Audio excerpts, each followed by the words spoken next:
नमस्कार, प्रभा साक्षी देख रहे हैं आप। आपके साथ मैं हूं अंकित सिंह। कार्यक्रम है चाय पर समीक्षा और हमेशा की तरह इस कार्यक्रम में हमारे साथ मौजूद रहेंगे प्रभा साक्षी के संपादक नीरज कुमार दुबे जी। सर, बहुत स्वागत है धन्यवाद आपका। अंकित जी। राजनीति में कैसे अपनी सहूलियत के हिसाब से फैसले लिए जाते हैं, ये समय समय पर हमने इसकी मानगी जरूर देखी है सर।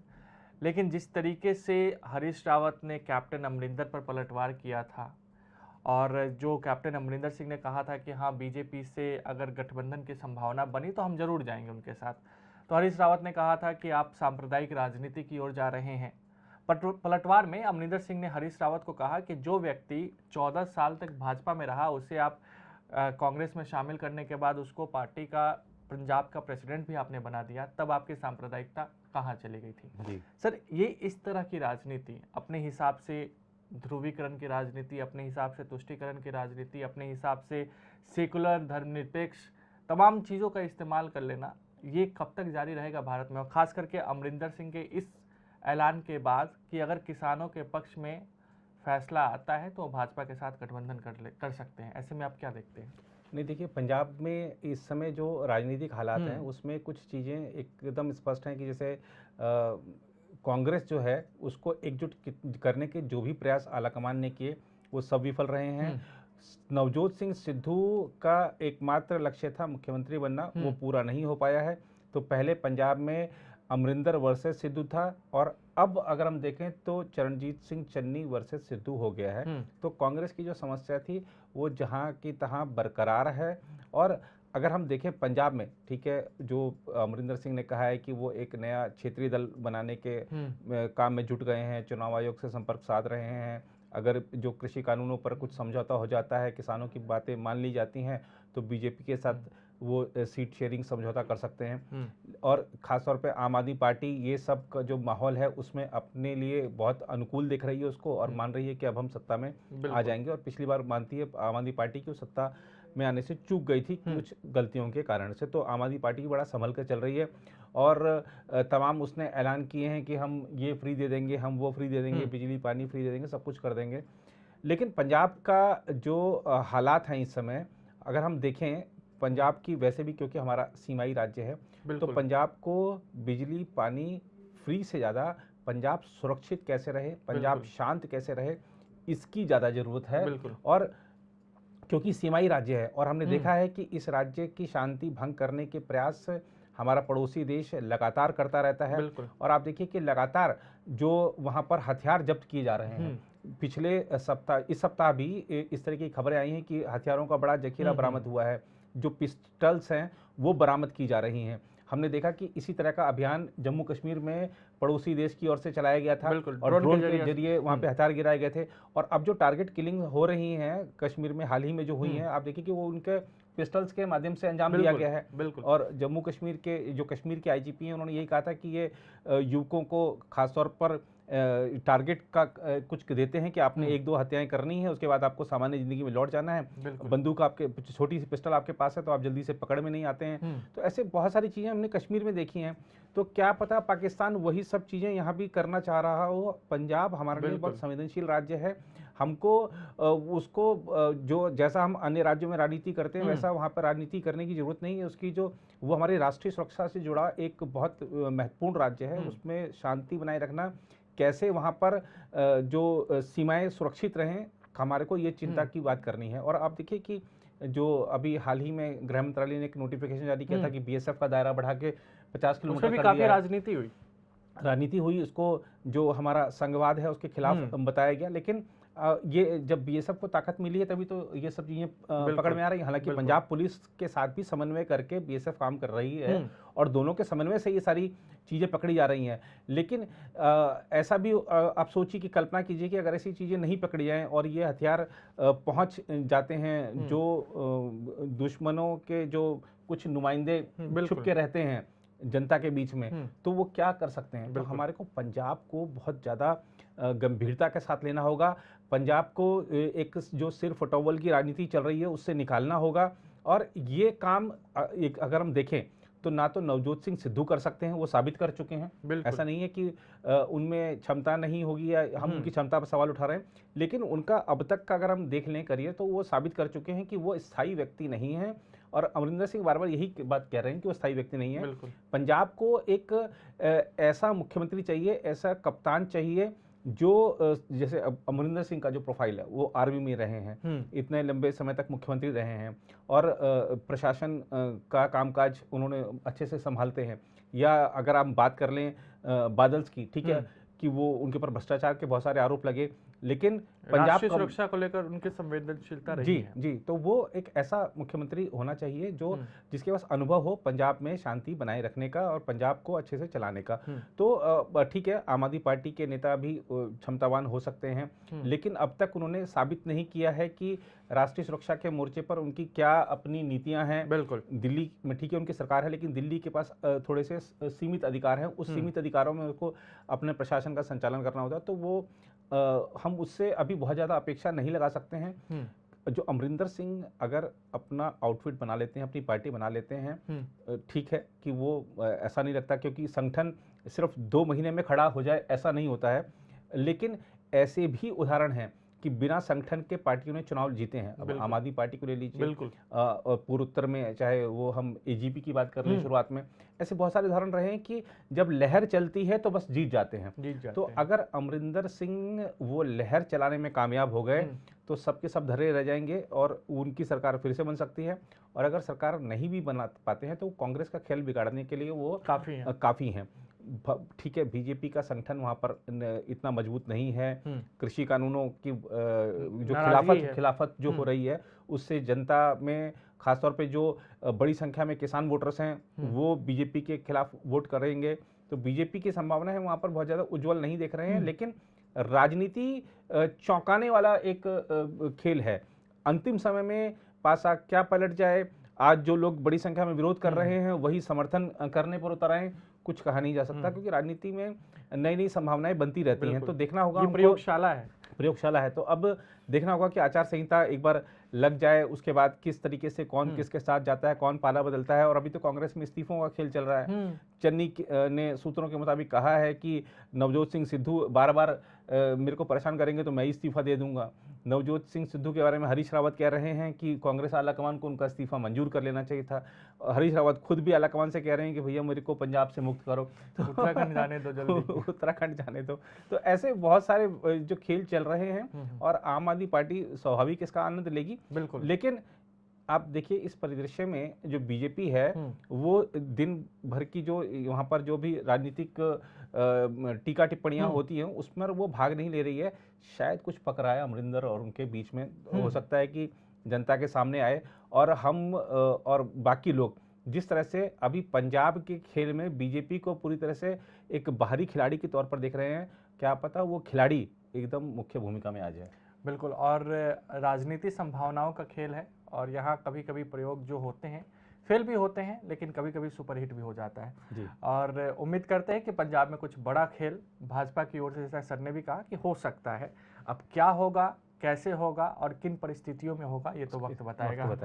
लेकिन सर अगर देखा जाए तो किसान आंदोलन को लेकर जो सुप्रीम कोर्ट ने टिप्पणी की है कि आपको प्रोटेस्ट करने का अधिकार है, आप कीजिए, लेकिन आप अनिश्चित काल के लिए सड़क को ब्लॉक नहीं कर सकते हैं। उसके बाद हमने देखा कि किस तरीके से गाजीपुर बॉर्डर पर कुछ किसानों ने वहाँ पे जो रोड ब्लॉक किए थे उसको हटाने की शुरुआत कर दी। हालांकि राकेश टिकैत ये दावा करते हैं कि नहीं, ये तो भाई हम तो पहले से ही खाली करके रखे हुए हैं, बैरिकेड्स तो पुलिस की ओर से लगाए गए हैं। लेकिन ये सवाल अहम इसलिए भी हो जाता है क्योंकि आप खुद वहाँ पर जाकर उन परिस्थितियों को देख के आए हैं।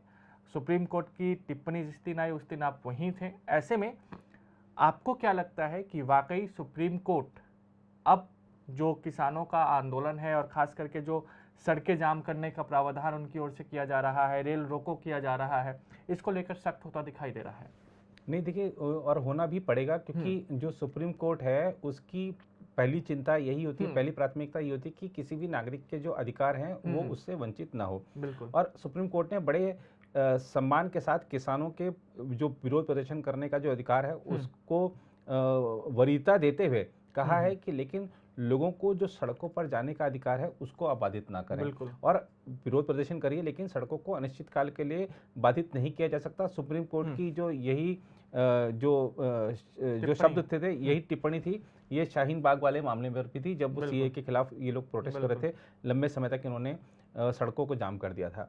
अब जो कृषि कानून की अगर हम बात करें तो देखिए, सबसे पहली बात तो ये है कि मैं विरोध कर रहा हूं क्योंकि मैं इस कानून के खिलाफ हूं, ठीक है। अब उस कानून पर सुप्रीम कोर्ट ने स्थगन लगाया हुआ है, वो कानून ही लागू नहीं है। सुप्रीम कोर्ट भी यही सवाल कर रहा है, जब स्थगन लगा हुआ है, वो कानून ही लागू नहीं है, तो आप विरोध प्रदर्शन क्यों कर रहे हैं? आप कोर्ट से मदद मांग रहे हैं तो आप कोर्ट पर छोड़ तो दीजिए एक बार।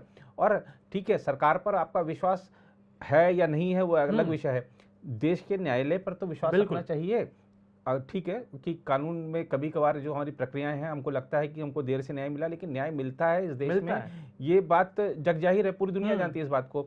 तो आपको अगर देश की अदालतों पर भी विश्वास नहीं है तो ये एक गंभीर मुद्दा है, और अदालत चली गए हैं तो आप फिर क्यों प्रोटेस्ट कर रहे हैं? और आपने जो जगह घेर के रखी हुई है, आप वहाँ पर देखिए कि किस तरीके की गतिविधियां हो रही हैं। पहली बात तो ये कि आपने इतना, अगर हम खाली गाजीपुर की ही बात कर लें तो इतना बड़ा एरिया आपने वहाँ पे कब्जा के रखा हुआ है, आपने वहाँ पर अपने टेंट लगा दिए हैं, अब वो सड़कें बाधित हैं। जो सरकार है उसने बड़े बड़े लंबे चौड़े रोड बनाए कि लोगों को आवागमन में सुविधा हो, लोग रोड टैक्स भरते हैं जब अपनी मेहनत की गाड़ी कमाई से, कि उनको भी आवागमन में सुविधा हो। आपने उस रोड को बाधित कर रखा है, बहुत महत्वपूर्ण रोड है वो, और बहुत व्यस्त जो मार्ग हैं उनमें से एक है वो।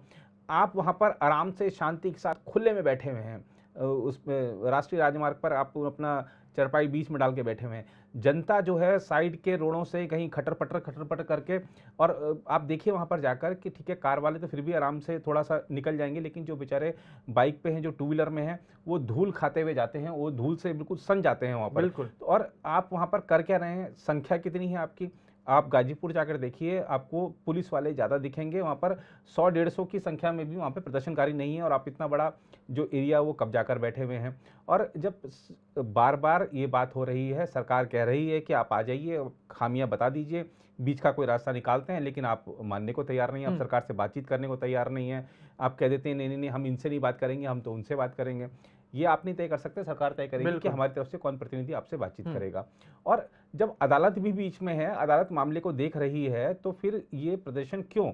और क्यों जो आप इतना एक, जब आसानी से मुद्दे हल हो सकते हैं तो आप इतना रौद्र रूप अपना लेते हैं। आप कभी रेल रोको कर देते हैं। अब आप देखिए कि अगर 150 ट्रेनें लेट हुई हैं, 150 ट्रेनों में लोग फंस गए हैं त्योहारों के मौसम में, तो किसको परेशानी हुई है? सरकार के, ठीक है कि उसको राजस्व का नुकसान हुआ होगा, लेकिन जनता को नुकसान हुआ है ना, जिसको समय पर पहुंचना था उसकी, अगर अगली ट्रेन थी वहां से कहीं से किसी को समय पर इंटरव्यू के लिए जाना था, किसी को कहीं कुछ जाना था, तो कितना लोगों को परेशानी हुई। तो ये लोगों को परेशान करने का एक माध्यम बनते जा रहे हैं आंदोलन। और हमको एक चीज़ और है कि जो प्रधानमंत्री जी ने भी हाल ही में कहा था कि हम मानवाधिकार के मुद्दे पर सेलेक्टिव हो गए हैं। मेरे को लगता है कि मेरे अनुकूल है तो हम मुद्दे को उठाते हैं। आपने जो सिंघू बॉर्डर पे एक व्यक्ति की नृशंस हत्या हुई है, उस पर आपने कुछ नहीं कहा। और आप देखिए कि उस बेचारा, वो आपके साथ वहां पर प्रदर्शन में बैठा हुआ था, आपने उसको मार दिया एक तो नृशंस तरीके से, और आपने इतनी क्रूरता करी कि वो वहां पर उसको अंतिम संस्कार भी अच्छे से नसीब नहीं हो सका है। तो ये सब चीजें दिखाती हैं। हालांकि पंजाब सरकार ने एसआईटी जांच शुरू करवा दी है, लेकिन मुझे लगता है कि अभी ये जब 26 नवंबर को जब इस आंदोलन के 1 साल होंगे, तभी ये लोग कुछ हंगामा कर सकते हैं कि 1 साल पर अपनी ताकत दिखाई जाए, फिर से ट्रैक्टर मार्च किया जाए, फिर से कुछ किया जाए। जो पार्लियामेंट का शीत सत्र होगा तब भी ये लोग कर सकते हैं कि ठीक है, कुछ बाधित किया जाए उसको, वहाँ पर फिर से अपनी किसान संसद सामने लगा दी जाए। संसद नहीं चलने देंगे और किसान संसद हम चलाएंगे। और फिर से ये हो सकता है कि जो विपक्ष है वो भी देखता है कि ठीक है, वहाँ पर तो कोई नहीं आता है, लेकिन ठीक है, इनका कोई रेल रोको है, कुछ भारत बंद है, तो समर्थन दे दो। तो वो एक होड़ लग जाती है। और खासतौर पे अगले वर्ष जो 5 राज्यों में विधानसभा चुनाव है, अहम विधानसभा चुनाव है, 2024 के लोकसभा चुनाव से पहले इन विधानसभा चुनाव के नतीजे आगे की राजनीति की दिशा तय करने वाले हैं। इसीलिए ये जो आंदोलन है ये फिलहाल जारी रहेगा। लेकिन अमरिंदर सिंह ने जो कहा है कि अगर बीजेपी कुछ बीच का रास्ता निकाल लेती है तो हम उसके साथ गठबंधन करने को तैयार हैं, तो एक संभावना ये भी लग रही है कि शायद अंदर खाने कुछ पक रहा है। बिल्कुल, अब क्या पक रहा है ये वक्त बताएगा। लेकिन सर, महाराष्ट्र में कुछ पक तो नहीं रहा है, लेकिन कहीं ना कहीं क्या आर्यन खान को कीमत चुकानी पड़ रही है खान होने की? क्योंकि जावेद अख्तर ने जिस तरीके से कहा कि हम फिल्म इंडस्ट्री वालों को इसकी कीमत चुकानी पड़ती है, इसके अलावा सोशल मीडिया पे एक ट्रेंड चल रहा है कि नहीं वो खान है इसलिए आपको उनको इस तरीके से किया जा रहा है। लेकिन जिस तरीके से नवाब मलिक की खास करके हम बात कर रहे हैं कि वो लगातार पहले ही दिन से एनसीबी के जो अधिकारी हैं समीर वानखेड़े उन पर वाल पलटवार कर रहे हैं, ऐसे में सर क्या एक अधिकारी जांच कर रहा है तो उसको लेकर भी इस तरह की राजनीति, क्योंकि मामला कोर्ट में है तो हम उस मामले पर नहीं जाके जिस तरह की राजनीति हो रही है उस पर हम बात करते हैं, तो क्या ये वाकई लोकतंत्र में इस तरह की चीज़ें सही है? नहीं, सही नहीं है वो, इसलिए कि अगर देखिए जो लोग कानून का सम्मान नहीं करते वही इस तरह की बात करते हैं कि अगर गैंगस्टर विकास दुबे मारा जाता है तो बोलते हैं कि ब्राह्मणों के खिलाफ ये सरकार काम कर रही है। अगर आर्यन खान को गिरफ्तार कर लिया जाता है ड्रग्स मामले में तो वो लोग कहते हैं कि वो क्योंकि उनका सरनेम खान है तो इसलिए इस तरीके की चीज़ें उनको झेलनी पड़ रही हैं। चाहे आप जावेद अख्तर की बात, इससे पहले महबूबा मुफ्ती ने भी ये बात कही। तो ये सब चीज़ें लोग समय समय पर करते हैं, जो कानून का सम्मान नहीं करते वैसे करते हैं। कानून को अपना काम करने देना चाहिए। और आपने जिस अधिकारी की बात करी जो एनसीबी के जोनल डायरेक्टर हैं, और वो और उनकी जो छवि है आप देखिए कि जो एक युवा जुझारू और निडर होकर अपना काम करने की जो उनकी कार्यसूची में जो शामिल जो काम है उस काम को जिस नियम के अंतर्गत करना है उस नियम के अंतर्गत वो कर रहे हैं। और जब कोई बड़ी मछली पर जब कोई हाथ डालता है तो स्वाभाविक है उसको ये उम्मीद होती नहीं है कि ये मेरे पर भी शिकंजा कसा जा सकता है। शिकंजा अब नवाब मलिक पर कसा, हमने देखा कि उनके दामाद पर जब जिस तरीके से कार्रवाई हुई तो उसको लेकर वो ठीक है, स्वाभाविक है, उनका गुस्सा है। और मंत्री होने के नाते रौब होना स्वाभाविक सी बात है। और उस रौब होने के चलते इस तरीके के बातें उनके श्रीमुख से निकलना वाली बात कह रहे हैं, श्रीमुख से निकलना वो भी स्वाभाविक सी बात है। तो वो निकल रहा है और जो अधिकारी हैं उन्होंने भी बड़ा सटीक जवाब दिया है। लेकिन आप देखिए कि जो अगर हम बात करें आर्यन खान के पिता के शाहरुख खान और उनका जो पूरा परिवार है वो कानूनी प्रक्रियाओं में पूरा सहयोग कर रहा है। बिल्कुल। एनसीबी ने जो भी चीज़ें कही हैं, आप एनसीबी के जो भी बयान आए हैं, एनसीबी अधिकारियों ने जो बयान दिए हैं, ये प्रेस विज्ञप्ति जारी की हैं, उसमें कहीं से ऐसा कुछ नहीं निकल कर आ रहा है कि उस परिवार ने कहीं भी कुछ कानूनी प्रक्रियाओं में बाधा या फिर कहीं भी उसने इस मुद्दे को राजनीति से जोड़ा है। तो अब ठीक है, गलतियां सबसे हो जाती हैं। अगर उनके बेटे ने भी गलती की है तो वो उसकी सजा भुगतेगा। कानून जो अगर सजा देता तो सजा नियमों के तहत कुछ रियायत मिल सकती है तो वो रियायत का भी अधिकारी है। ठीक है, वो बॉम्बे हाई कोर्ट गए हैं, वहाँ से अगर रियायत मिलती है तो जो कानून में मिल सकती है रियायत मिलेगी, सबको मिलती है, उनको भी मिलेगी। लेकिन हर मुद्दे को सिर्फ राजनीति से जोड़ देना और केंद्र सरकार करवा रही है, ये सत्तारूढ़ पार्टी करवा रही है, तो ये सब कहना ठीक नहीं है। और खासतौर पे एक वरिष्ठ मंत्री जो कि अपना एक लंबा राजनीतिक अनुभव रखते हैं, ये जब हम अधिकारी को खासतौर पे जो अपना काम कर रहा है, अगर हम अधिकारियों को इस तरीके से बात करेंगे कि हम आपको जेल भिजवा देंगे तो दूसरे अधिकारियों का मनोबल भी डाउन होता है कि हम अगर ईमानदारी से काम करेंगे और मंत्री जी को बुरा लग गया तो हमारे लिए भी मुश्किल खड़ी हो सकती है। तो ये ऐसा नहीं करने देना चाहिए। आप मंत्री आज हैं, कल नहीं रहेंगे, किसको पता है। लेकिन जो अधिकारी है उसको तो जब तक वो रिटायर नहीं होगा वो ठीक है, वो उसका आप उसको कहीं ट्रांसफर कर सकते हैं, लेकिन वो तो काम करेगा ही। और प्रशासन वही चला रहा है, नियमों के तहत वही आप काम कर रहा है, तो आपको ये सब नहीं बोलना चाहिए। मनोबल हमारे अधिकारियों का बढ़ाना चाहिए, ना कि गिराना चाहिए। बिल्कुल। और जांच अगर हो रहा है तो उसको जातीय और धार्मिक रंग भी नहीं देना चाहिए। और मैं जेल भिजवा दूंगा, जेल आप भिजवा दीजिए, आप साबित करिए। आप अगर आपके पास कुछ ऐसे सबूत हैं, आप जाइए, आप एफआईआर कराइए।